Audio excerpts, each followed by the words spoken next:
Decidi abrir a mala de viagem do meu marido para verificar se ele não estava esquecendo nada. Mas, ao abrir, vi algo estranho escondido no fundo da mala. Aquilo não deveria estar ali.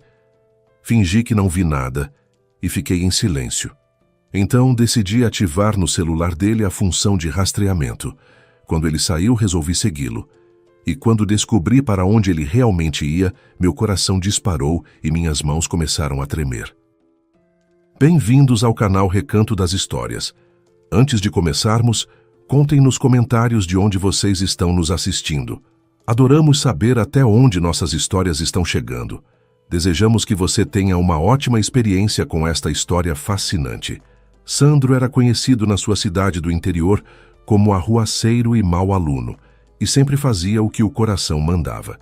E o coração do rapaz mandava coisas variadas, mas sempre justas.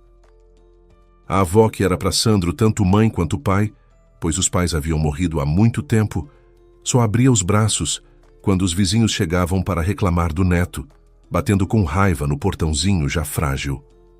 Dona Matilde, a senhora sabe o que o seu Sandrinho aprontou outro dia? Reclamava a vizinha. Pregou a porta da minha casa com um pau de novo, e eu estava atrasada para pegar o ônibus para a feira. Olha, vou chamar a polícia para cima do seu vagabundo. Não vou me importar que ele é órfão. A senhora venderia sua alma por um tostão, defendeu a avó de Sandro. A senhora deixa sua própria mãe passar fome e leva para a feira todo o leite, os ovos, a manteiga e a linguiça caseira. A velha fica com fome e vai pedir pelas casas da vizinhança. O meu Sandro quantas vezes a chamou para cá e a alimentou direito. Ele está mentindo, inventou tudo. A vizinha claramente ficou sem palavras. Por que trancar a porta? Então isso é uma lição para a senhora, respondeu Matilde. Sai do meu quintal, senão vou reclamar onde precisa que a senhora está tomando a aposentadoria da sua mãe e guardando na sua poupança. A vizinha fungou. Quis dizer mais alguma coisa, mas se conteve e, saindo correndo, bateu o portão com toda a força mais uma vez. Sandro, vem cá. A avó Matilde chamou o neto, tirando o chinelo do pé ao mesmo tempo. Preciso conversar com você. Sandro havia visto de longe que a vizinha mesquinha estava indo até a casa deles, por isso tinha subido no telhado do celeiro e ficou tranquilamente cascando amendoim. O que foi, vovó? Eu te dou o que foi? Para que você pregou a porta daquela fofoqueira? Se reclamarem para o inspetor do bairro e te levarem pelos braços para cumprir 15 dias de detenção, ainda vou ter que pagar uma multa por cima, resmungou Matilde, repreendendo o neto. É que ela maltrata a vovó Vera e chutou a nossa gata com tanta força que ela morreu. Me contaram tudo. Bem, sim. Matilde visivelmente esfriou o ânimo. Está certo para essa fofoqueira. Mas você não se meta, seu levado. Entendeu? Desça já. Mandei descer. E vai bater com o chinelo? Sandro olhava para a avó com ar interrogativo. Ela calçou o chinelinho e pôs as mãos na cintura. Não vou. Como vou conseguir te alcançar? Suspirou ele. Daqui a um mês você vai terminar a escola. Se seus pais pudessem te ver... E a avó enxugou as lágrimas que brotaram com a ponta do avental. Vovó, não chora. Está tudo bem. É, respondeu ela. Vou morrer de tanto susto com essa vida agitada e não verei você virar gente. Você precisa de uma boa moça, inteligente e estudiosa para te segurar pela orelha, seu levado. E a avó mostrou para o neto o punhinho ossudo. Mas onde é que vou encontrar uma dessas... essas tais estudiosas? Não tem inteligentes o suficiente para todos os rapazes. Na nossa turma tem uma só, a Larissa Calabrone, e essa ainda é vesga. E Sandro gargalhou, mesmo sendo perseguido pelo velho chinelo da Matilde. E ele não imaginava que, 15 anos depois, encontraria a sua estudiosa, mas em circunstâncias completamente diferentes, muito mais tristes e muito mais assustadoras do que o velho chinelo da vovó Matilde. Lúcia sempre foi uma menina comportada, uma varinha de condão para os pais, professores e amigos. Na verdade, a mãe dela, que adorava a poesia de Carlos Drummond, tinha dado à filha o nome de Luciana ao nascer. Mas o costume na família e na escola era chamar a menina querida de Lúcia.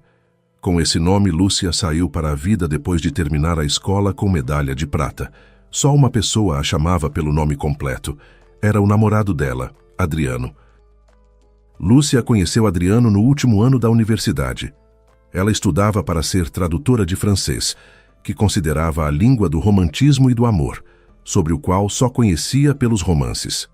A moça inexperiente, com um olhar ingênuo sobre a vida, agradou ao jovem professor assistente perspicaz, em quem outras meninas com mais experiência de vida não queriam nem olhar. Provavelmente porque enxergavam nele uma pessoa podre por dentro, disfarçada de uma aparência bonita e reluzente. Tudo o que Adriano ganhava, e era bem pouco, gastava consigo mesmo na esperança de assim fisgar alguma bobinha, de preferência bonita e com moradia própria. Afinal, o belo de aparência não tinha nada de seu, pois morava num quarto de república dividido com outros 2 colegas de pós-graduação. Tendo escolhido para si a simpática ingênua na figura de Lúcia, Adriano valeu-se da sua boa aparência e do seu charme e, com uma barra de chocolate barata na mão, foi até a secretaria da faculdade. Lá, depois de jogar um monte de elogios à velha secretária, bisbilhotou o prontuário da estudante Luciana Noronha, onde estava escrito em letras garrafais que a referida estudante não precisava de alojamento, pois possuía moradia própria na forma de um apartamento de 3 quartos bem no centro da capital. Isso convinha muito a Adriano, e ele começou a agir. "Oi, tudo bem?" Adriano apareceu do nada, bem na frente da moça atônita. "Você é a Luciana, certo?" "Sim," Lúcia corou como um camarão cozido. "Ouvi você defender seu trabalho de conclusão. Parabéns," continuou Adriano, avançando em suas posições. "Gostei muito. Sou professor assistente aqui, aliás. Estou ajudando um professor titular. Sem mim, ele não consegue nada. Mas não pretendo ficar de assistente por muito tempo. Quero virar professor titular também." "Obrigada." Lúcia ficou ainda mais vermelha. "Você está escrevendo uma tese?" "Ainda não, mas está nos planos." "Por enquanto estou treinando os músculos do conhecimento, por assim dizer. Que tal sairmos para comemorar a sua nota? Eu pago, dentro do razoável, claro," disse o pretendente como se nada fosse. "Pode ser. Eu conheço um café baratinho perto de casa," sorriu Lúcia. Ela se lisonjeava de que um assistente tão bonito havia prestado atenção na sua pessoa discreta. O papo no café se transformou suavemente numa xícara de café no apartamento de Lúcia, com todas as consequências daí decorrentes. E 3 meses depois, essas consequências se anunciaram. "A gente vai ter um bebezinho," anunciou ela, que brilhava de felicidade. "Você está feliz?" Lúcia, convicta de que Adriano sonhava em se tornar pai jovem, não esperava nem um pouco que o rapaz pensasse diferente. Adriano estava naquele momento jantando na cozinha, com o resto do bacon que Lúcia tinha comprado especialmente para ele, e não esperava essa armadilha. Então, arrastou ele, olhando com raiva para a companheira que continuava radiante de alegria. "Acabou a história, chegamos ao fim." "Eba", sorriu Lúcia, sem entender aonde Adriano queria chegar. "Como assim, Eba? Você é idiota?" De repente, Adriano berrou tão alto que Lúcia congelou, olhando assustada para o homem que havia mudado em questão de minutos. "Para onde vou eu com o seu filho? A gente mal tem para comer. Nem começamos a viver direito e ela fica feliz com a barriga crescendo." "Adriano, o que foi?" Lúcia não encontrava palavras para expressar sua indignação. "Esse é nosso filho. Ele já existe. Ele é o fruto do nosso amor." Adriano ergueu a mão para a moça, mas teve medo de bater, sabendo que ainda teria que conviver com ela na universidade e que isso não seria tolerado. Lúcia se encolheu e empalideceu, em choque, olhando para aquele de quem, poucos minutos antes, não conseguia tirar os olhos. Ela havia comprado até aquele pedacinho de bacon somente para Adriano, porque o dinheiro só tinha dado para uma porção para ele. Ela mesma se contentava com uma linguiça barata. Adriano olhou furioso para a moça em cuja casa vivia bem havia 3 meses e foi fazer as malas. "Você vai para onde, Adriano?" Perguntou Lúcia em voz lamentosa. Estou indo embora. Você me enjoou, pior que nabo cozido. Que tédio é estar com você. Faz querer uivar como lobo, disse Adriano. Já devia ter sumido faz tempo. Fiquei com pena de você, que idiota. E você ainda me apronta isso. Quer me empurrar algum filho? Saiba que não vai dar em nada. E Adriano, ao dizer essas palavras, acenou o punho para ela e continuou arrumando a mala, na qual, no meio da bagunça, foram parar também o toca-fitas de Lúcia e um ferro de passar caro. Mas é seu filho. Como você pode me falar assim? Soluçou Lúcia, sufocando de mágoa. Isso ainda precisa ser provado, disse Adriano, examinando os cômodos em busca de algo que pudesse levar. O quê? Lúcia, em choque, arregalou os olhos como se visse Adriano pela primeira vez. Sem encontrar mais nada para aproveitar, ele se vestiu rapidamente e saiu, batendo a porta. E Lúcia foi escorregando devagar pela parede, chorando amargamente e amaldiçoando aquele que, na sua opinião, era o culpado pela separação do belo amado de seu filho, ainda por nascer. Lúcia fez as provas finais no 4º mês de gravidez, e muito bem. Por isso, com o diploma de honra em mãos, arrumou emprego numa conceituada editora como redatora. Quanto a Adriano, 2 semanas depois de Lúcia lhe contar sobre a gravidez, ele pediu demissão sob pressão da comunidade acadêmica da universidade. Para sua surpresa e até indignação, os professores não aprovaram sua postura em relação ao filho, e, amaldiçoando tudo, Adriano partiu no ônibus interestadual para sua cidade natal no interior. Lá, arrumou emprego de professor de geografia na escola local, onde contava para todo mundo o quanto havia sido um funcionário indispensável e como os professores da universidade, sentindo que tinham um forte concorrente, logo se livraram de um especialista como ele. Como te contrataram? Você está grávida e vai entrar de licença maternidade. Ficaram espantadas as amigas quando Lúcia se gabou da sorte que teve. Lúcia franziu o senho. Ela ficava irritada quando as amigas tocavam nesse assunto doloroso. Eu disse a eles que não haveria licença, declarou ela. Como assim? As amigas se entreolharam e olharam para Lúcia como se ela tivesse enlouquecido. Simples, disse Lúcia. Vou ter o bebê, contratar uma babá e continuar indo trabalhar. Ainda mais que ganho bem. Até consegui juntar alguma coisa para o enxoval. E quem vai ser o pai? Perguntou uma delas. Não quero, respondeu Lúcia, e os lábios tremeram. Por quê? Não gosto dele. Não gosto e ponto final. E Lúcia desatou a chorar, com um pedaço de pão de queijo na mão.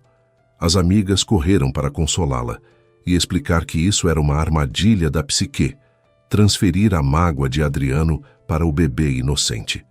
Com essas palavras, Lúcia de repente se calou e acariciou a própria barriga. E é verdade mesmo, odeio esse Adriano. Me perdoa, meu pequeno, a mamãe foi boba. A mamãe vai te amar mais do que tudo no mundo, mas de licença mesmo assim não vou. Como quiser, minha querida. Só não se preocupe, você não pode. E a gente vai te ajudar, não vai te abandonar como esse frouxo. Disse uma das amigas que já tinha um filho pequeno e sabia muito bem que nenhuma mãe, especialmente solteira, consegue dispensar a licença maternidade. E uma semana depois, Lúcia teve um aborto espontâneo. No próprio trabalho, ela desmaiou de dor no abdômen e os colegas chamaram o serviço de emergência. A chefe Vera, mulher sábia e autoritária que todos temiam como fogo, agiu rápida e decisivamente ao perceber que a situação era grave. Vou com você, Lúcia, não tenha medo. Vai ficar tudo bem, disse ela, sentando na ambulância. Andem mais rápido. Estão vendo como a moça está mal? Enquanto durou a cirurgia, Vera esperava no corredor e perguntava às enfermeiras que saíam como estava Lúcia. Quando Lúcia foi transferida para o quarto, Vera ficou sentada ao lado, segurando sua mão. Estava prestes a ir embora quando o médico que havia operado comunicou a Lúcia que ela nunca mais poderia ter filhos.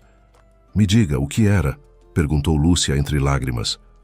Um menino, respondeu o médico brevemente e saiu do quarto. Meu filhinho, disse Lúcia baixinho, olhando sombriamente para o teto. Me perdoa por não ter te querido. E Vera ficou com Lúcia até tarde da noite, contando a ela sua história mais íntima, um segredo que ninguém sabia. E Lúcia ficou sabendo que, na juventude, Vera também havia se encontrado na mesma situação que ela. Mas a mulher não havia ficado com o filho, havia abandonado o próprio sangue. E aí passei a vida toda me arrependendo disso, e até hoje me culpo pela covardia, chorava a mulher de ferro da editora. E você é uma moça forte, e eu te respeito. Então é por isso que você me contratou grávida e me deu um bom salário, exclamou Lúcia. Sim, sorriu Vera. Se alguém tivesse me ajudado e estendido a mão na época, eu nunca teria abandonado minha menina. E ela, onde está agora? Você não sabe? Não. Quis buscá-la depois de 3 meses, mas quando me dei conta já era tarde demais. Minha filha foi adotada por uma boa família. Não sei mais nada. Faz muito tempo, quase 40 anos. Mas agora tenho tudo o que a alma deseja. Porém, estou completamente sozinha. E agora eu também estou sozinha, chorou Lúcia, sentindo mais pena da interlocutora do que de si mesma. Vera sorriu e acariciou a mão de Lúcia. Não fale assim. Você é jovem e tem tudo pela frente. Ainda vai se apaixonar e vai ter um filho. O que os médicos falam não quer dizer nada. Só sabem dar vereditos. Vamos ver o que acontece. Infelizmente, as palavras de Vera não se confirmaram. E 15 anos depois, Lúcia ainda estava sozinha, sem marido e sem filho, mas à frente da editora. Quando Vera se aposentou, recomendou Lúcia para o seu lugar. E à medida que os jovens redatores formavam suas famílias, Lúcia era, vez ou outra, tomada por uma onda de melancolia na solidão. É claro que nesses 15 anos ela teve pretendentes, mas vivia encontrando neles os mesmos modos de Adriano, aquele que havia destruído nela a fé na honra masculina. E Lúcia rompia impiedosamente com os namorados. Por que está me largando? A gente mal se conhece há 1 mês, protestou um deles. Me desculpa, mas você não é de verdade, disse Lúcia brevemente, pagando integralmente o jantar no restaurante para o qual ele mesmo a havia convidado. Quando ela saía do restaurante sem arrependimento, nem a menor apreensão, sorriu lembrando como o cavalheiro ficou calculando quem devia o quê pelo jantar, fazendo isso com um relógio caro no pulso.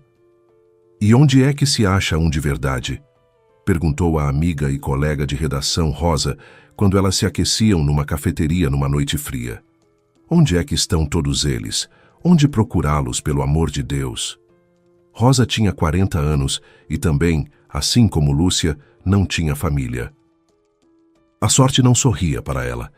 Os homens deixavam a alegre e gordinha Rosa assim que aparecia uma opção mais interessante e mais jovem.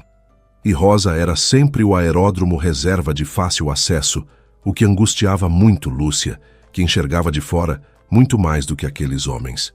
Ela via um coração bom e fiel e uma alma pura, além de muito amor feminino não gasto. Se eu soubesse, teria dito, e não estaríamos aqui as duas como 2 patos num lago. Teríamos maridos e um bando de filhos, suspirou Lúcia e tomou um gole de chocolate quente. O que você acha do concurso? As cartas já estão chegando. A secretária não consegue nem imprimir tudo. Rosa mudou de assunto. Precisamos selecionar 3 vencedores e depois fazer uma entrevista com eles, sugeriu Lúcia. Vai ser uma boa propaganda para a nossa editora. Rosa fez uma careta, pois sabia que esse concurso consumia muita energia. Será que vale a pena? Perguntou ela.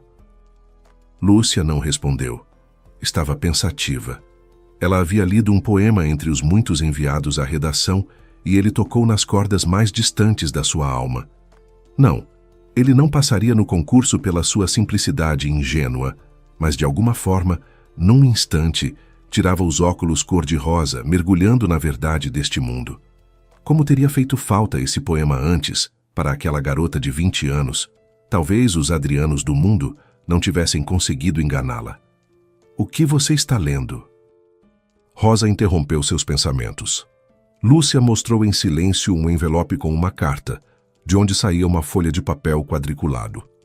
Geralmente as cartas chegavam por e-mail, mas essa era em papel, como antigamente. A folha estava coberta por uma caligrafia miúda e difícil de ler, como se quem escrevia não conseguisse acompanhar os próprios pensamentos e tivesse pressa para colocá-los no papel. Rosa olhou para o carimbo e exclamou surpresa. Mas isso veio de uma penitenciária. Lúcia estremeceu e percebeu que os outros clientes da cafeteria olhavam sem muita surpresa para duas mulheres elegantes, uma das quais sacudia um envelope no ar. Que estranho, disse ela e guardou a carta na bolsa. À noite, antes de dormir, Lúcia resolveu ler também a carta em si, além do poema. Era de um homem chamado Sandro, que também tinha pouco mais de 30 anos. O estilo da carta era simples. E cada linha respirava um desejo de liberdade e um arrependimento tão imenso que Lúcia de repente quis responder, pois nessa confissão do desconhecido ela sentiu uma dor familiar. Pegando a caneta, ela lhe respondeu, não esquecendo de mencionar que, infelizmente, Sandro não ganharia o concurso, e ao mesmo tempo perguntou por que ele havia ido parar na prisão. Você escreveu para ele? Rosa ficou em choque. Mas é um criminoso. Você enlouqueceu, minha filha? E se for um reincidente? Coloquei o endereço da editora, não o meu. Não se preocupe, riu Lúcia. Vamos aguardar a resposta. A resposta demorou a chegar. Lúcia chegou a pensar que Sandro havia ficado com raiva das perguntas tão diretas. Mas 2 meses depois, a resposta enfim chegou. Desta vez, na carta havia 5 folhas, e o homem era tão honesto no relato que Lúcia ficou impressionada com a abertura da sua alma. Por culpa minha, um ser humano morreu, e todo dia me culpo por isso. Assim terminava o desabafo do homem. Diante dela estava aquele que ela procurava, e ela ainda ficou sabendo a história dele. Sandro era de uma cidade do interior. Aconteceu que ele foi parar na prisão por 3 anos. Antes, Sandro trabalhava como motorista de aplicativo na capital onde Lúcia morava. Certa vez, recebeu um pedido para levar alguém até a sua cidade natal no interior. Era curioso? Claro. Por isso, Sandro foi animado para o endereço, onde o esperava uma ex-colega de turma chamada Larissa, com quem havia sido amigo na infância. Conversando pelo caminho, Larissa implorou a Sandro para deixá-la dirigir, o que foi recusado. Mas logo, ela conseguiu o que queria, e Sandro lhe entregou o volante. E tinha que acontecer que, numa ponte, um carro os fechou. Larissa se assustou e perdeu o controle. O carro caiu no rio. Sandro tirou Larissa da água, mas era tarde demais. A moça morreu. Sandro não conseguiu provar que Larissa estava ao volante, porque as impressões digitais dele no volante foram apagadas pela água. O infrator que havia fechado o carro nunca foi encontrado. E Sandro foi preso, e além disso, condenado a pagar uma multa pelo conserto do carro e indenização moral para a mãe da moça morta. Teve que vender o apartamento e entregar todo o dinheiro. Só tenho esperança na casinha no interior. Lá mora minha avó Matilde. Quando sair, vou recomeçar a vida. E a você, Lúcia, obrigado pela carta. Assim, Sandro terminava sua confissão. Como ele entendeu que todo mundo me chama assim? Afinal, eu assinei como Luciana, perguntou Lúcia em voz alta, sentada sozinha no apartamento. Mas nem o eco do corredor lhe respondeu. E a solidão mais uma vez agarrou Lúcia pela garganta e a fez chorar de pena de si mesma.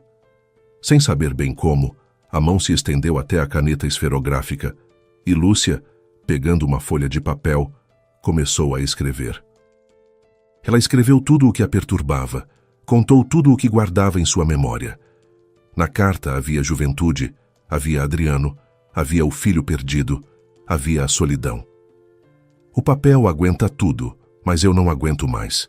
Perdoa por ter te assustado com as minhas confissões. Assim ela encerrou o relato. Quando a carta estava fechada, Lúcia sentiu um enorme alívio, como se o envelope tivesse trancado dentro de si todos os seus medos e toda a sua dor. Lúcia tinha certeza de que Sandro não escreveria mais. Quem precisaria de uma mulher cheia de problemas na cabeça? Mas ela estava errada. Algumas semanas depois, entregaram na editora um enorme buquê de rosas vermelhas, embrulhadas em papel craft, endereçado a Lúcia. Ela ficou olhando para as flores sem entender como aquilo havia chegado até ali, até encontrar entre as pétalas um bilhete com 3 palavras: Eu não tenho medo. Lúcia entendeu imediatamente de quem eram as flores.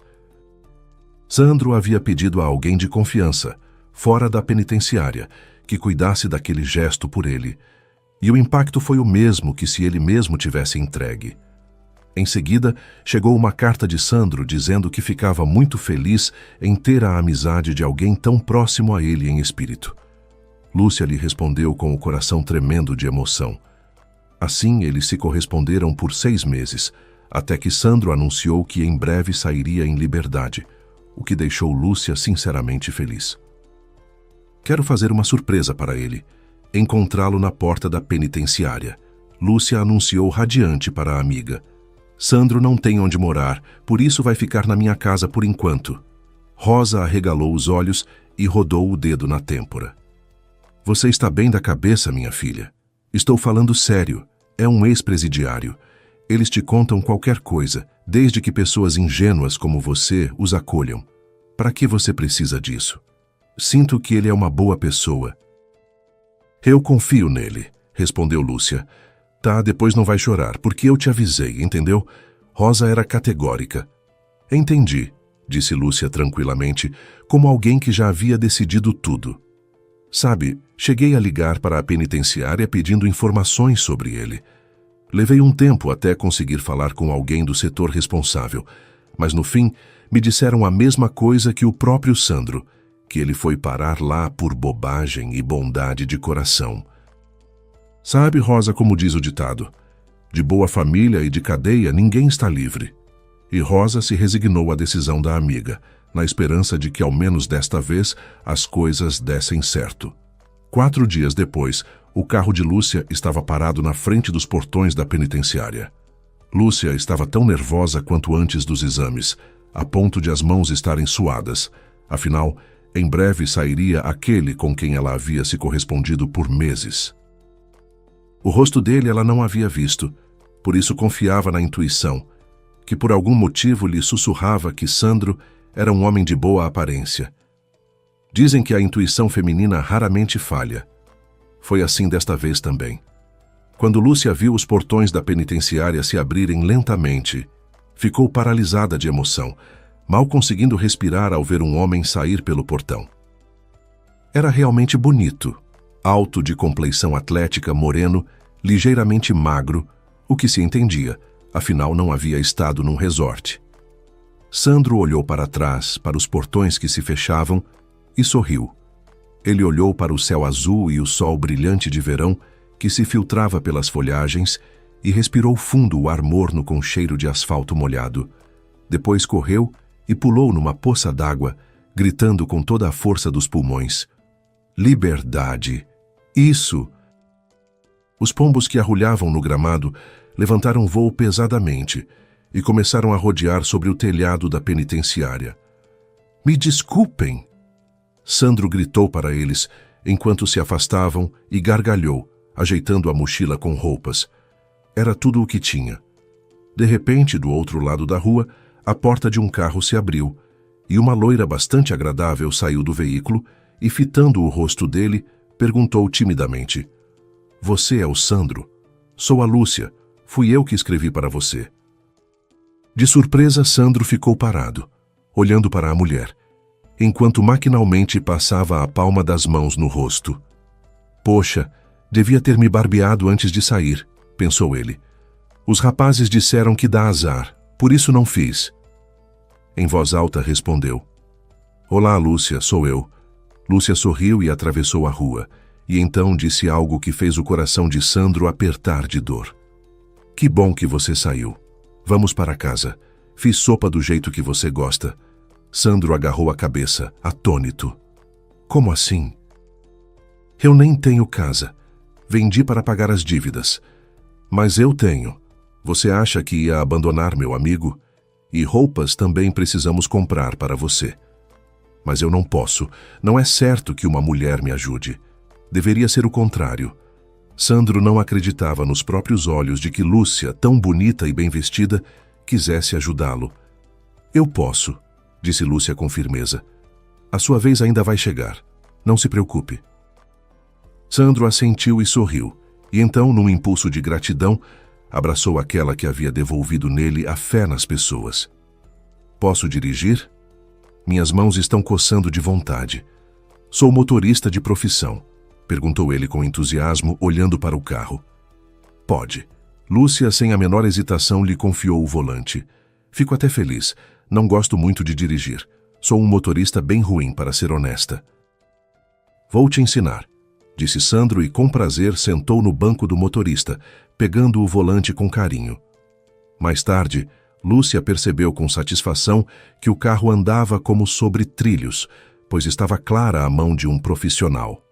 Conversando, eles mal perceberam quando chegaram na frente da casa dela.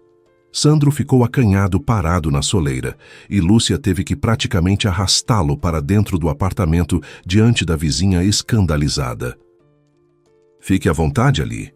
Lúcia apontou para a porta do antigo quarto infantil. É seu território, não vou meter o nariz lá. Portanto, combinamos. Você mesmo arruma o quarto. Claro, disse Sandro. Obrigado por me ajudar.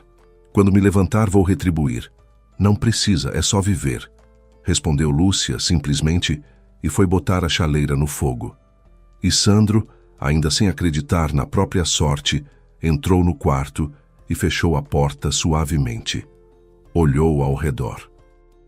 Tudo tinha um charme feminino e era tão aconchegante que uma lágrima contida escorreu pelo rosto de Sandro.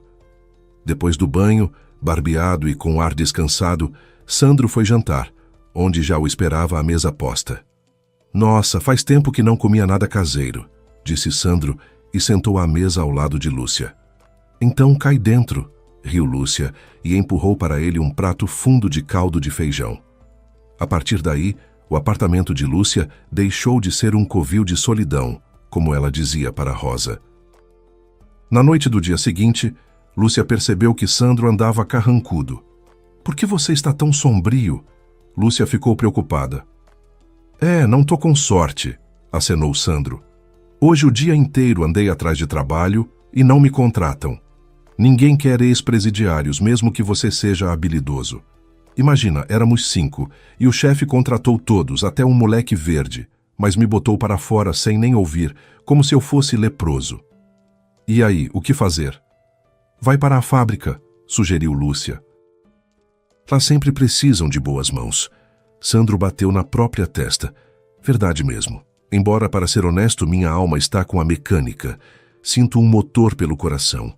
Ouço quando alguma coisa bate ou trepida. Quando juntar dinheiro para comprar um carro, vou trabalhar como motorista. Então pega o meu, sugeriu Lúcia.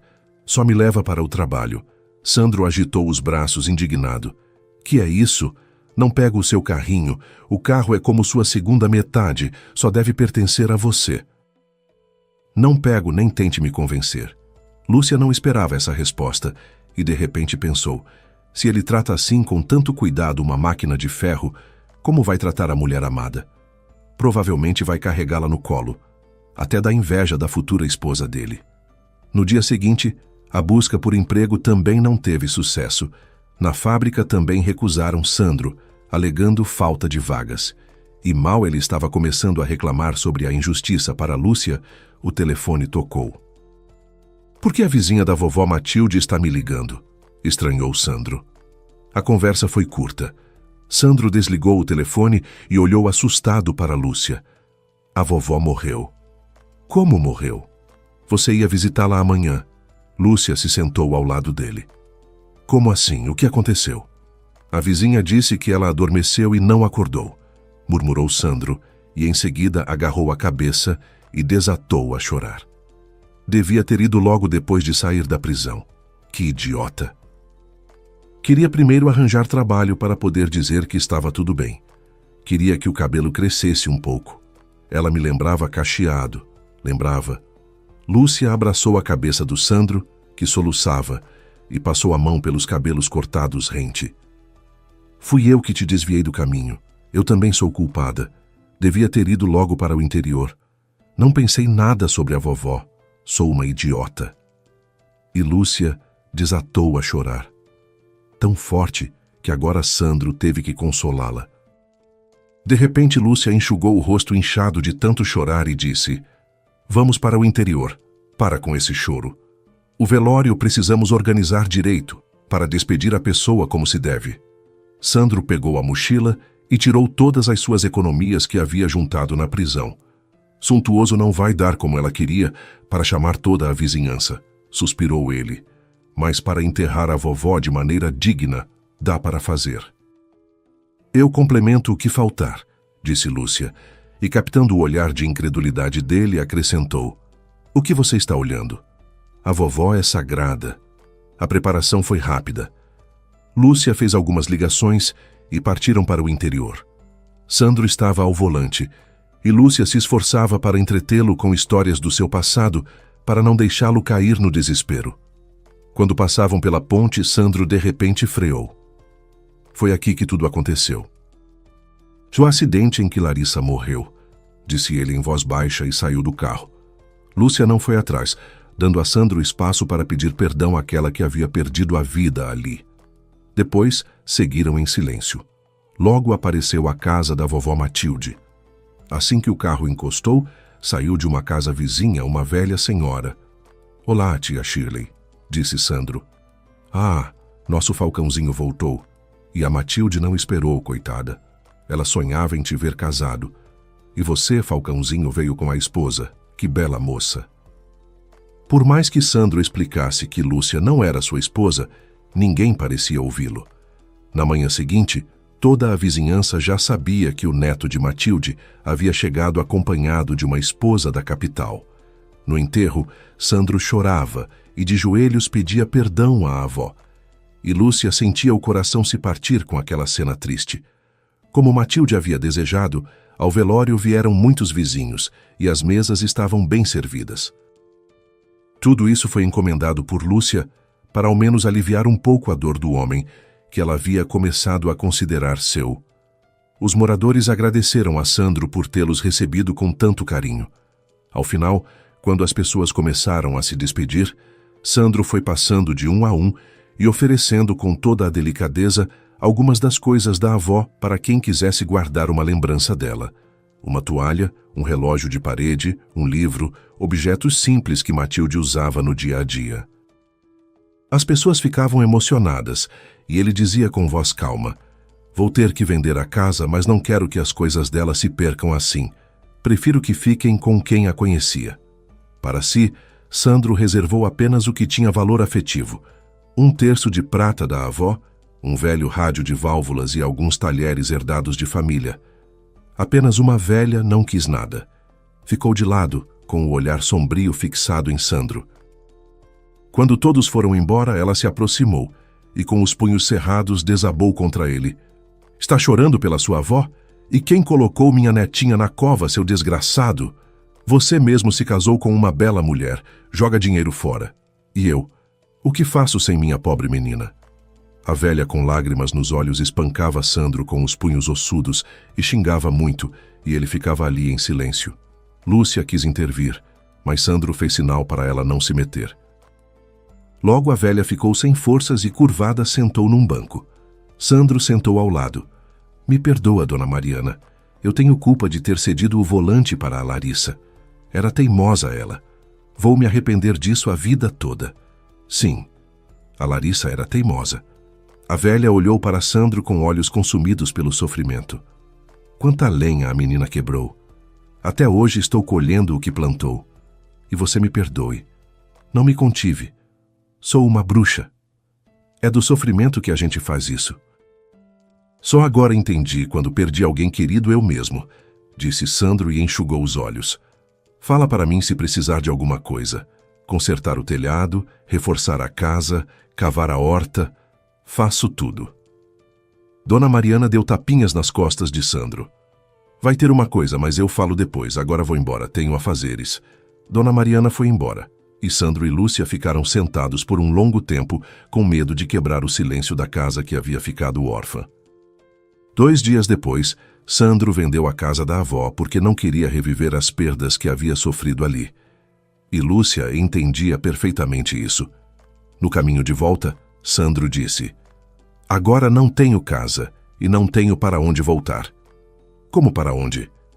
E a dona Mariana, disse Lúcia. Acho que vamos voltar aqui. Meu coração está dizendo isso.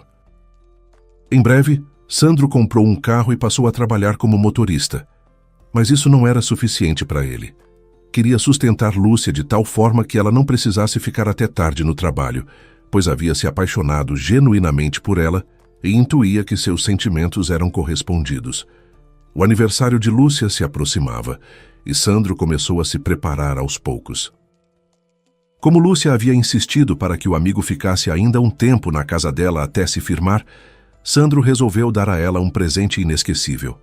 No entanto, não sabia ao certo com o que a amada mulher sonhava. Perguntar diretamente seria estragar a surpresa.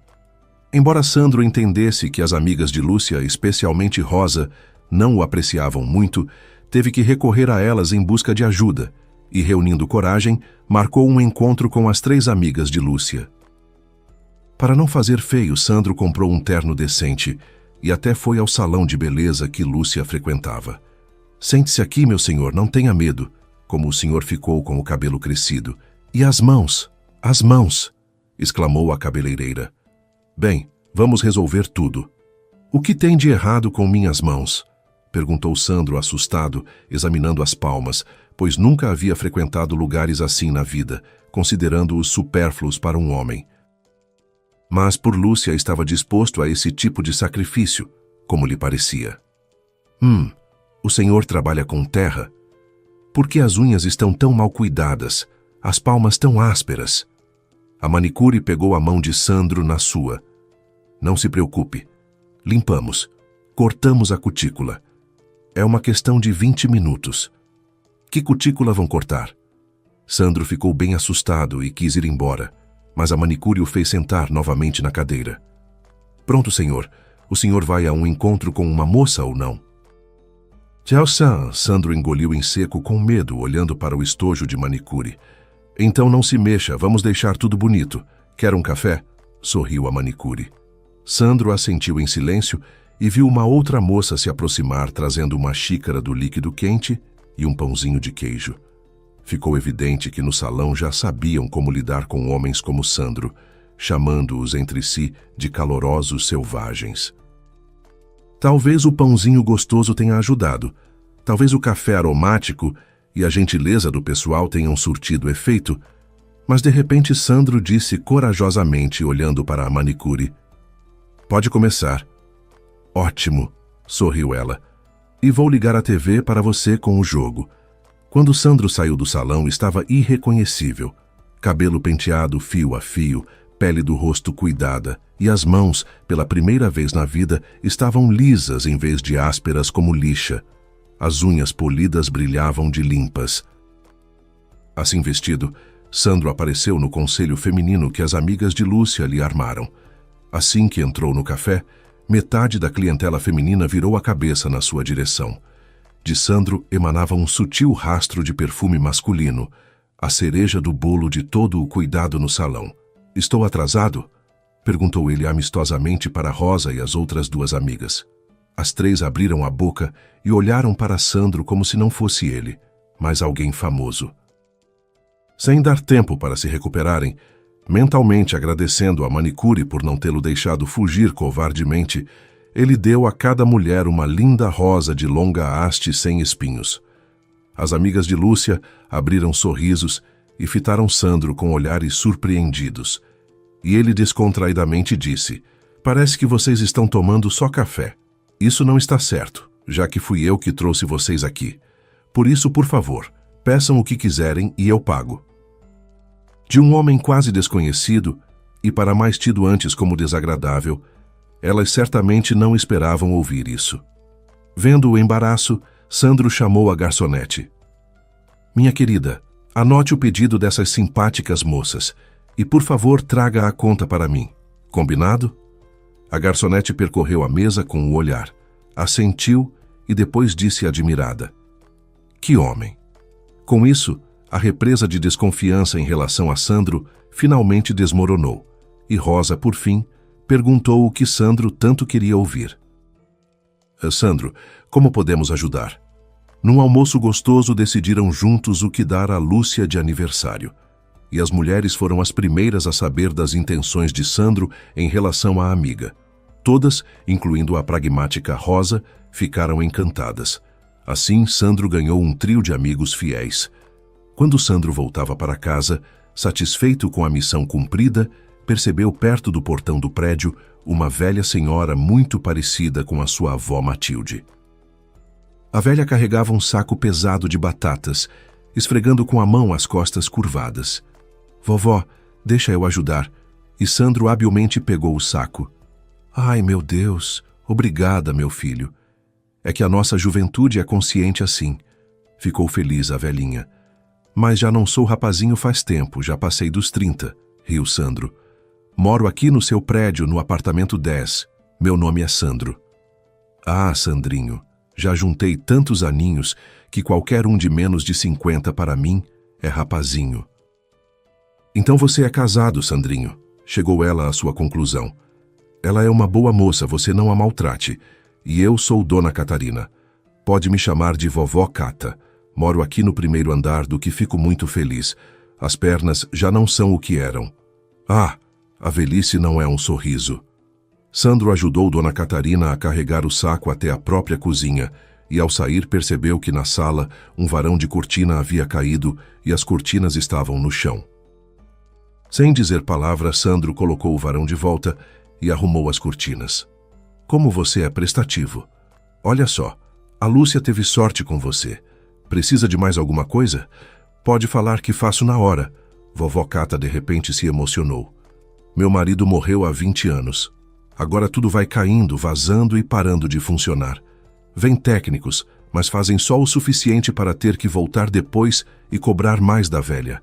Não tem pena, não entendem que minha aposentadoria é pequenininha." Sandro, em silêncio, tirou o paletó e arregaçou as mangas da camisa branca. "Mostra para mim, vovó, o que tem para fazer." Vovó Cata bateu palmas sem acreditar na própria felicidade e desatou a lamentar.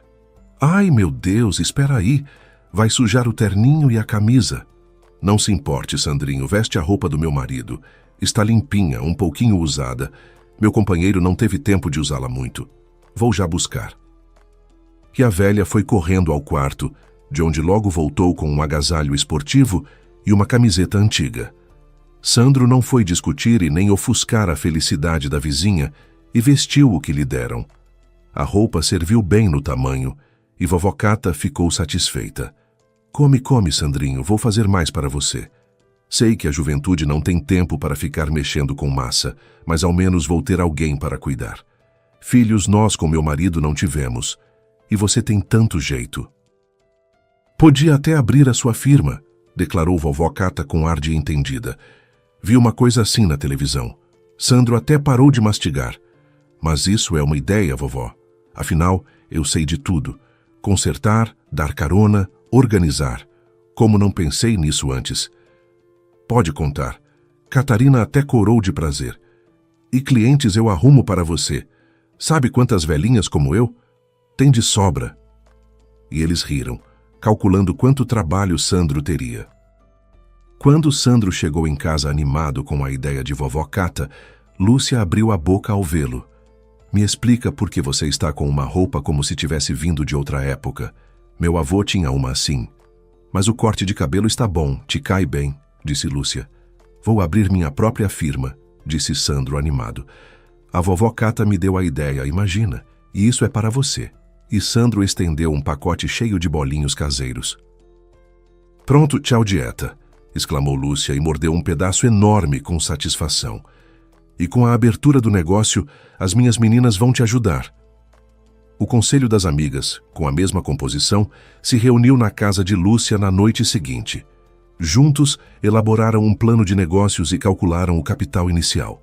O dinheiro da venda da casa da avó mal chegava.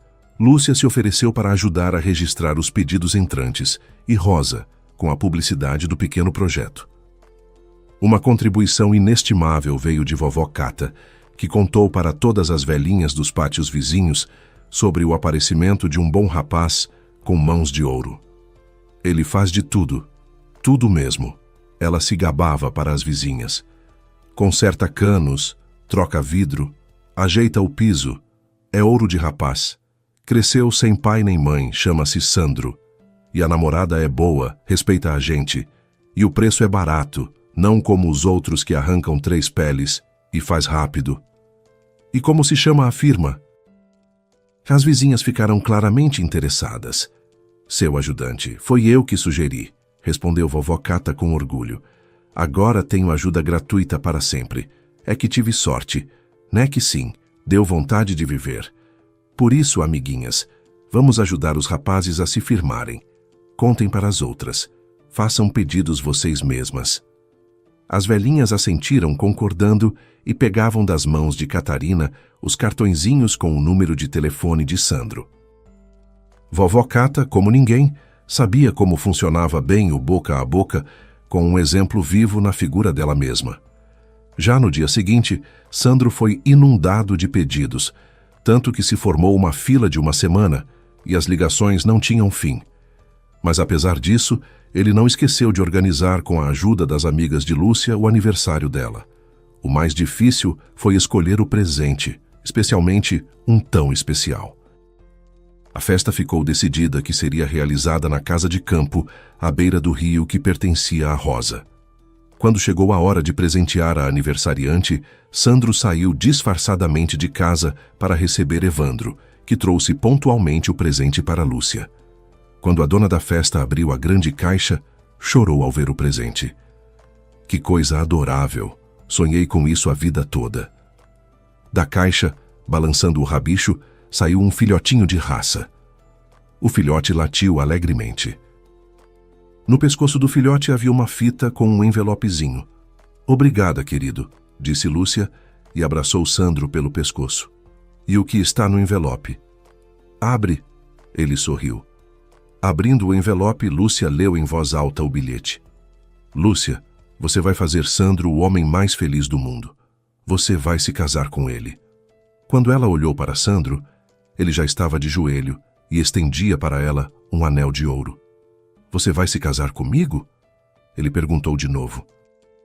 Lúcia estendeu para ele a mão trêmula e respondeu baixinho. Sim. Os convidados olhavam admirados para o nascimento de uma nova família e ficaram em silêncio, como que enfeitiçados, enquanto o casal apaixonado se abraçou. Eu sabia. Evandro quebrou o silêncio, dirigindo-se a uma mulher que havia lhe chamado a atenção. Afinal, o filhote é do meu canil. A propósito, meu nome é Evandro, mas pode me chamar de Evan. Rosa olhou para o homem alto de uns 40 anos, que lhe dirigia a palavra e sorriu. Que curioso. Nunca fui a um canil, e eu sou a Rosa. Evandro ficou feliz com a resposta e anunciou animado. Então convido você amanhã ao meu canil. Vou passar na sua casa para buscar você. Me dá seu endereço, hoje te levo para casa. Percebi pelo copo de espumante na sua mão que você não está de carro. Tarde da noite para uma mulher tão bonita ir sozinha é perigoso. Você não é casada? Não, estou sozinha. Como você é rápido, riu Rosa. Ela cada vez mais gostava daquele homem espontâneo. Logo de cara me dá o endereço. Por que enrolar? Evandro ficou surpreso. A vida só é uma. Assim, graças ao presente especial de Lúcia, que recebeu imediatamente o nome de Bob, surgiu mais um casal. No dia seguinte, Lúcia e Sandro registraram o pedido de casamento no cartório, onde estiveram apenas os mais próximos amigos e familiares. Vovó Cata também foi convidada. Felicidades, noivos, ela os cumprimentou. Tomo uma taçazinha por vocês só desta vez. Opa, saiu em rima. Quando Catarina esvaziou a taça e a estilhaçou no piso do restaurante com tal garra que o garçom que estava ao lado deu um salto de susto. Bah, vovó, que isso? Disse ele, ao que vovó Cata respondeu enxugando a boca com o guardanapo. Mas não é todo dia que o neto se casa. Agora não estou mais sozinha neste mundo. Agora tem alegria na minha vida. O garçom olhou admirado para a velha senhora, foi para a copa e ligou para alguém, sorrindo ao ouvir o alô do outro lado. Vovó, como você está? Venho no fim de semana. Logo após o casamento, os recém-casados partiram para descansar numa praia para a lua de mel. Essa viagem foi um presente dos amigos ao casal. Sandro nunca havia viajado para tão longe, por isso aproveitava cada minuto no belo hotel e na espreguiçadeira à beira do mar. Sabe, meu amor, ele disse para Lúcia tomando um drink. Quando expandir minha firma, ganhar mais dinheiro, vamos voltar para cá a cada 6 meses. Lúcia respondeu com um sorriso triste, e Sandro percebeu isso imediatamente. Por que está triste? Não está gostando daqui? Claro que estou gostando, suspirou Lúcia. Mas lembra que falei que nunca ia ter filhos? Então, vai ser só nós dois no mar, com inveja de quem vem aqui com crianças. E bem depois dessas palavras, uma bolinha pequena voou na direção de Sandro. Era um brinquedo que alguma criança havia jogado sem jeito. Mas pode ser que eles nos invejem agora, riu Sandro, e devolveu a bola ao garotinho que, tropeçando e cesseando, pedia desculpas. Os pais do menino pegaram-no e, se desculpando brevemente pelo comportamento dele, o arrastaram para longe. O garotinho olhou para trás e Sandro acenou para ele e o menino, rindo, fez uma caretinha engraçada. Observando essa cena, o coração de Lúcia se apertou. Ela se sentia culpada por não poder dar a Sandro a felicidade de ser pai. E ela tão queria ter um filho. Logo eles foram convidados a conhecer um passeio de barco pela baía, e o pensamento sobre crianças sumiu por si só diante da animação da aventura. De volta, chegaram descansados e animados. Mal Lúcia abriu a porta com a chave, ouviu uma voz conhecida atrás de si. Aqui está o correio de vocês. Nossa, quantas cartas! Tem até uma registrada. Vovó Cata estava ali, como sempre. De manhãzinha, ficara claramente à janela esperando o táxi que devia trazer os viajantes. Seria tolo pensar diferente, conhecendo o feitio da vizinha. Sentiu saudade, vovó Cata? Perguntou Sandro animado. A gente se lembrou de você um monte de vezes. E as quantidades de presentes que trouxemos. Você vai cair, vovó. De verdade. Vovó Cata abriu um sorriso. Então vão se lavar da viagem e eu trago panquequinhas quentinhas com creme de leite. E enfiando nas mãos de Sandro uma pilha de correspondência, a velha senhora saiu escada abaixo, sem esperar pelo elevador. Já meia hora depois, os três estavam sentados à mesa do almoço, comendo as quitandas gostosas de vovó Cata. E debaixo da mesa, mendigava um pedacinho o Bob, que havia engordado visivelmente com os mimos da vovozinha. Sabe, vovó, naquela viagem tinha de tudo, mas suas panquequinhas com certeza não se acham em lugar nenhum. Sandro elogiava a comida da vizinha, comendo de gostar com os dois lados. Catarina até corou com tanto elogio. Afinal, antes ninguém conseguia valorizar devidamente as suas obras-primas culinárias, e quando lhe entregaram de presente um roupão luxuoso, um conjunto de verão, sapatos de couro macio e um chapéu moderno com óculos de sol, tudo regado com frutas tropicais exóticas, a velha senhora ficou sem palavras. Ela apertou os presentes preciosos contra o peito e chorou. Vovó, o que foi? Não gostou? Lúcia abraçou a velha e a beijou no topo da cabeça como uma criança. Gostei? Muito, soluçava vovó Cata. Achei que não ia mais viver para ver uma felicidade assim, quando os netos me dariam alguma coisa. Afinal, vocês são para mim como família. Notando que os lábios de Lúcia também começavam a tremer e que em breve o apartamento teria 2 mulheres chorando, Sandro resolveu distraí-las e nada melhor que falar da correspondência. Olha, subiram de novo a conta do condomínio, exclamou ele de soslaio, percebendo que Catarina havia parado de chorar. E aqui? Convite para uma feira de pequenas empresas. Aqui está para mim, vejamos. E isso o que é? Uma carta registrada do interior. Curioso, o que será?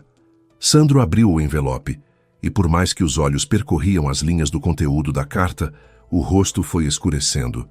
O que escrevem? Perguntou Lúcia, enxugando os olhos. Bobagem, acenou Sandro e forçou um sorriso. Se Lúcia não estivesse tão cansada e de olhos vermelhos, teria percebido que algo estava errado com o marido, e a culpa era daquela carta. Mas ela sentiu de repente o quanto queria dormir, e bocejou. Demorei demais aqui com vocês, meus queridos. Vou para casa e vocês descansem. Perdoem a velha intrometida e obrigada pelos presentes valiosos. Guardo para sempre. Ou o tempo que me restar. Riu Catarina. Que velha coisa, vovó Cata, a consolou Lúcia. Procure viver muito e nos alegre. As palavras de Lúcia foram para Catarina como bálsamo para a alma, e ela foi embora para casa com o coração aliviado. Lúcia passeou com Bob, caiu sem forças na cama e adormeceu imediatamente. E só para Sandro o sono não vinha, e em vez disso, diferentes pensamentos martelavam a cabeça. Sobre o que havia na carta, decidiu não contar nada para a esposa e, cedendo ao filhote parte do travesseiro, adormeceu. De manhã, Lúcia acordou cedo e resolveu mimar o marido fazendo waffles. Cobrindo-os com uma boa porção de chantilly, ela foi acordar Sandro. "Acorda, dorminhoco", disse ela assim que entrou no quarto. Mas logo se calou, encontrando com surpresa o marido já vestido e fazendo a mala. "Para onde você está indo? Só não me diga que quer fugir de mim." Lúcia tentou brincar, embora no momento estivesse totalmente perplexa. Sandro parou e empalideceu, sabendo perfeitamente que dor estava causando à amada. "Não estou fugindo. Como você pôde pensar isso de mim?" "Surgiu um assunto urgente. Vou te contar depois, prometo. Só que agora não há tempo, acredita em mim", disse Sandro de forma breve. "E os waffles? Você come antes de partir?" perguntou Lúcia, tentando não demonstrar a mágoa. "Claro. Vou comer tudo o que você me der, e se não conseguir, levo comigo. Ainda pego uma garrafinha de café, com prazer", respondeu Sandro prontamente, e foi para a cozinha. Enquanto ele comia, Lúcia resolveu verificar o que ele havia levado na mala, e se não havia esquecido roupa de baixo. E qual não foi sua surpresa quando encontrou, entre as roupas dobradas, um cavalinho de madeira velho, cuidadosamente embrulhado num pano. O cavalinho era tão pequeno que cabia na palma da mão. A tinta havia descascado em alguns lugares, mas o brinquedo era muito charmoso, com uma crina de corda trançada e uma selinha de couro. Era claramente um objeto de infância, guardado com afeto por muito tempo. Lúcia havia visto esse cavalinho antes. Sandro o havia trazido da casa da avó quando vendeu a propriedade e nunca o largara. Por que levá-lo agora, às pressas, para uma viagem cujo destino ele se recusava a revelar? "Para quem você está levando esse cavalinho, Sandro? E por que tem medo de me contar?" pensou ela em voz baixa, sentindo um nó no peito que não conseguia nomear. Sem querer ficar no escuro, Lúcia ativou no telefone do marido a função de rastreamento de localização para saber onde ele estaria. No momento, o celular de Lúcia mostrava o mapa onde estava visível que o telefone do marido ainda estava em casa. Satisfeita consigo mesma, Lúcia foi para a cozinha terminar o café da manhã. Quando Sandro estava saindo, se virou e disse para Lúcia, que esperava ansiosamente ao menos alguma explicação. "Te amo e não quero que você fique preocupada. Chego amanhã e te conto tudo, prometo. É que a culpa não é minha, entende?" Lúcia assentiu e abraçou o marido para a viagem, convicta de que havia feito certo. Quando o carro de Sandro se afastou de casa, Lúcia correu ao telefone para rastrear o percurso do marido. Ela achava que ele ia para outra cidade, mas não era isso. "O que isso significa?" exclamou Lúcia quando viu a seta indicando o carro do marido se dirigir para a cidade do interior onde ele havia crescido. "É o que você foi buscar lá, meu amor. Ou melhor dizendo, quem?" Sem pensar muito, calçou um agasalho esportivo e pegou as chaves do próprio carro. "A perseguição!" Ela gritou para si mesma e riu, tal qual num filme. "Que aventuras são essas, Lúcia?" "Bob, você fica de chefe. Todos podem entrar, ninguém pode sair. Entendeu?" "Au!" respondeu o filhote e saiu correndo para fazer uma poça embaixo da mesa. Lúcia entrou no carro e foi para o interior. O caminho ela conhecia bem. Durante todo o trajeto, Lúcia ficou imaginando o que Sandro havia descoberto que o fez mudar até de cor. E de repente veio à memória aquela carta que ele não havia querido ler diante dela e de vovó Cata, e o cavalinho embrulhado com tanto cuidado na mala.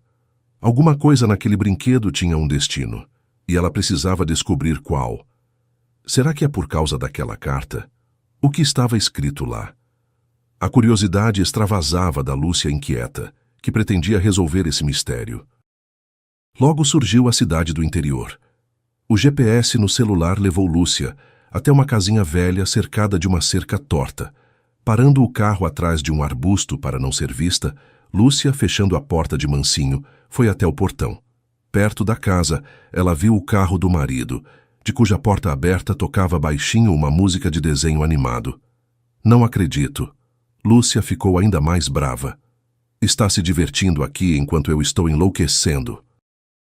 Lúcia estava pronta para armar um escândalo se fosse preciso, porque detestava mentirosos.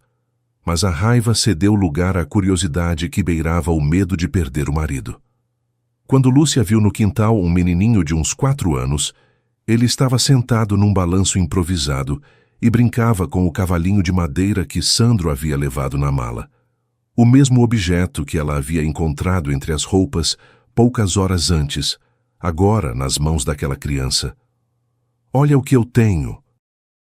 O tio me deu.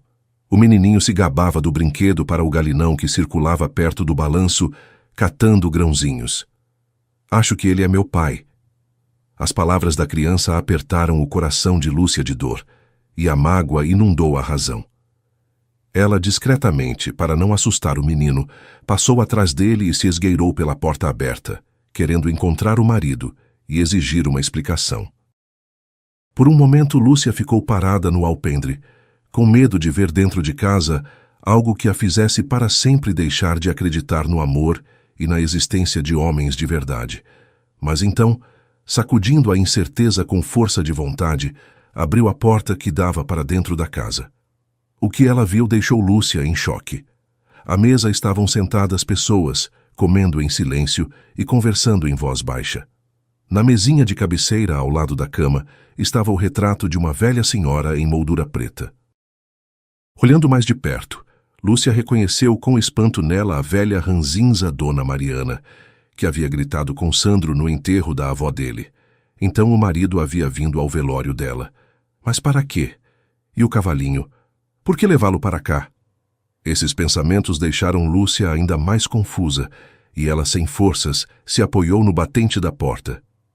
Lúcia, como você veio parar aqui? Sandro saiu da mesa. Todos os olhares se voltaram para Lúcia e ela se sentiu bem desconfortável. Me explica agora. Lúcia mal conseguiu falar, sentindo como a mágoa do que estava acontecendo transbordava por dentro. Mais um pouco e os nervos não aguentariam. Vem, vou te apresentar a alguém. Sandro beijou a testa da esposa e a pegou pela mão. Eles saíram para o quintal e, espantando as galinhas, foram em direção ao menininho que mexia no monte de areia com uma pá. Está vendo esse menino? Disse Sandro. Lúcia assentiu. Ele se chama Mateus. É filho da Larissa, aquela que morreu no acidente por minha culpa. O pai não existe, então ele é órfão.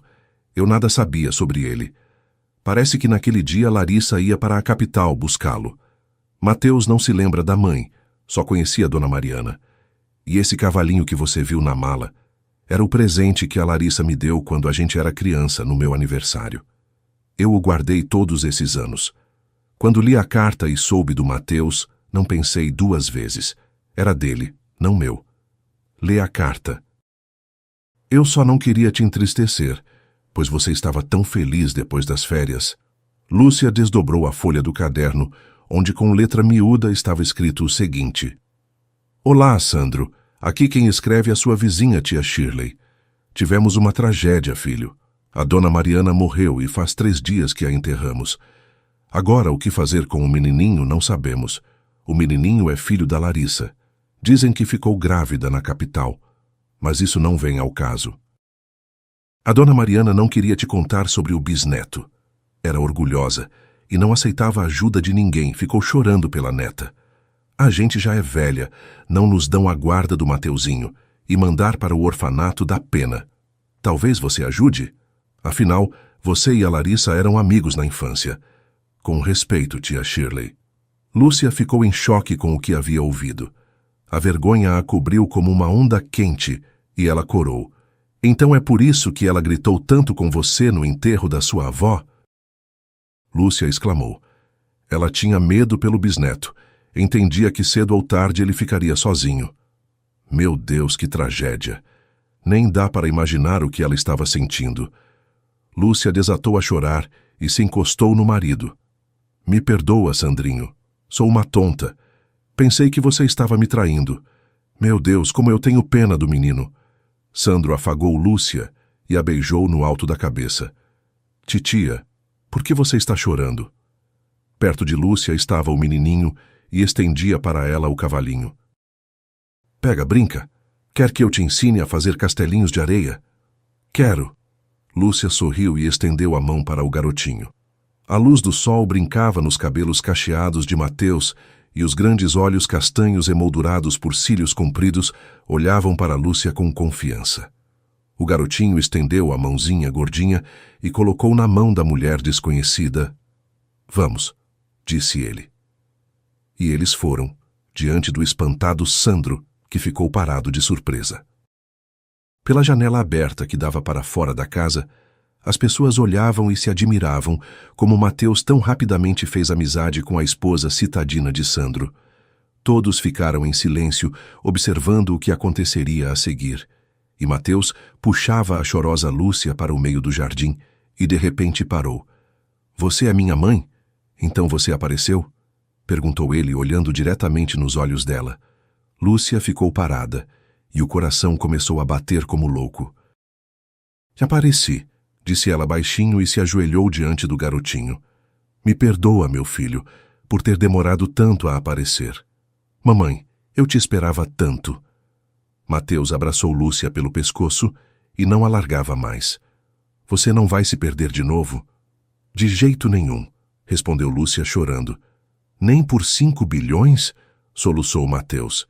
De jeito nenhum no mundo, respondeu Lúcia, porque você é o meu filho amado. Primeiro desatou a chorar a tia Shirley, e depois um choro coletivo irrompeu. Eram as senhoras idosas que soluçavam observando aquela cena.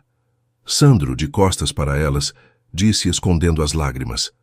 Chega de choro, estamos felizes.